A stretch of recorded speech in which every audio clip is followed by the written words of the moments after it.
हरे कृष्णा। आज हम 8वें अध्याय का 14वां श्लोक पढ़ेंगे। 8.14 अनन्य चेता सततम य माम स्मृति नित्यश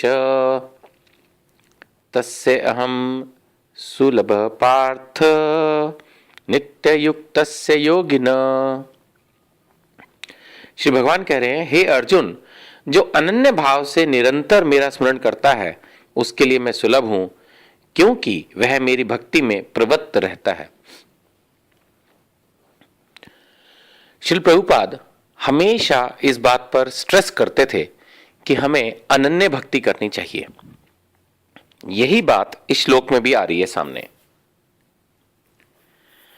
देखिए, अगर आप मेरी सुने, अगर आप श्रील प्रभुपाद की सुने, अगर आप भगवत गीता की सुने और अगर आप भगवान श्री कृष्ण की सुने, तो आपको हमेशा अनन्य भक्ति करनी चाहिए। इस श्लोक में भी ये लिखा है। भगवान क्या कह रहे हैं कि जो अनन्य भक्ति से निरंतर मेरा स्मरण करता है उसके लिए मैं सुलभ हूं। बहुत से लोग सोचते होंगे मन में कि भगवान को पाना बहुत मुश्किल है, पर भगवान कह रहे हैं कि जो अनन्य भक्त है, निरंतर मेरा स्मरण कर रहा है, उसके लिए मैं सुलभ हूं, ईजी हूं।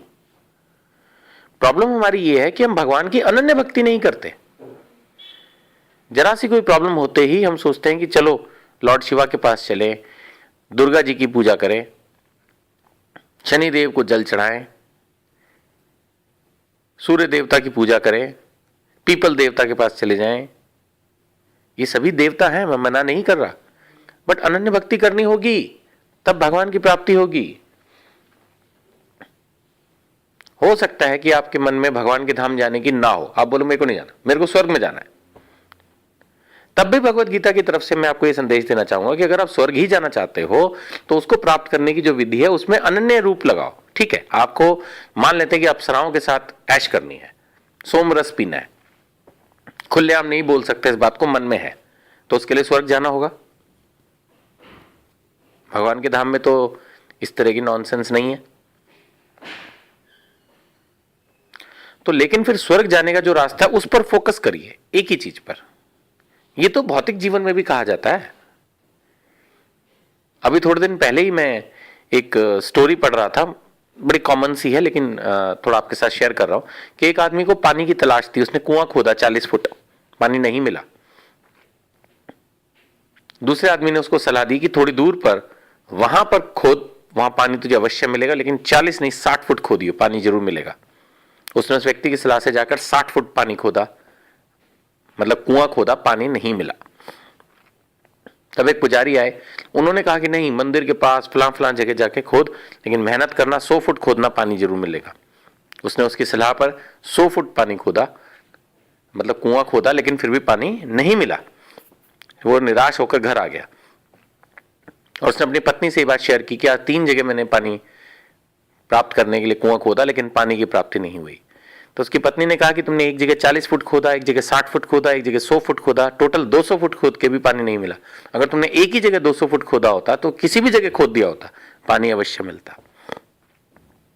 तो बड़ी सिंपल सी स्टोरी है। हमें एक ही दिशा में प्रयास करना चाहिए, जोरदार प्रयास, हमें सफलता मिलती है। ऐसे ही अगर हम सोमवार को किसी और भगवान की, मंगलवार को किसी भगवान की, शुक्रवार को किसी भगवान की, शनिवार को किसी भगवान की भक्ति करेंगे तो काम नहीं चलेगा। सब भगवान के ही रूप है, मान लिया, बट किसी एक रूप पर फोकस होना होगा, तब सफलता मिलेगी। भगवत गीता का तो यही संदेश है कि सिर्फ भगवान श्री कृष्ण पर फोकस करें, अनन्य भक्ति करें, निरंतर उनका स्मरण करें, तब भगवान ने कहा मैं आपके लिए सुलभ हूं। गारंटी कर रहे हैं भगवान स्वयं। तो अनन्य भक्ति के बारे में हमें हमेशा सोचना चाहिए और जहां तक हो सके हम अपने आप को केंद्रित रखें, घबराएं नहीं। अगर जीवन में कुछ ऊंच नीच हो जाए तो ये ना सोचे कि ये काम कृष्ण नहीं कर पाएंगे, इसके लिए तो किसी और देवता के पास जाना पड़ेगा। ऐसा नहीं होता। या अगर हमारे जीवन में कोई कष्ट है तो हरे कृष्ण महामंत्र नहीं, किसी और मंत्र के पीछे जपना शुरू कर दें, ऐसा ना करें। हरे कृष्ण महामंत्र ही जपे और श्री कृष्ण पर विश्वास रखें। वे ही परम पिता हैं, उन्हीं से दिया हुआ है सब कुछ सबके पास। विश्वास रखें। हरे कृष्ण।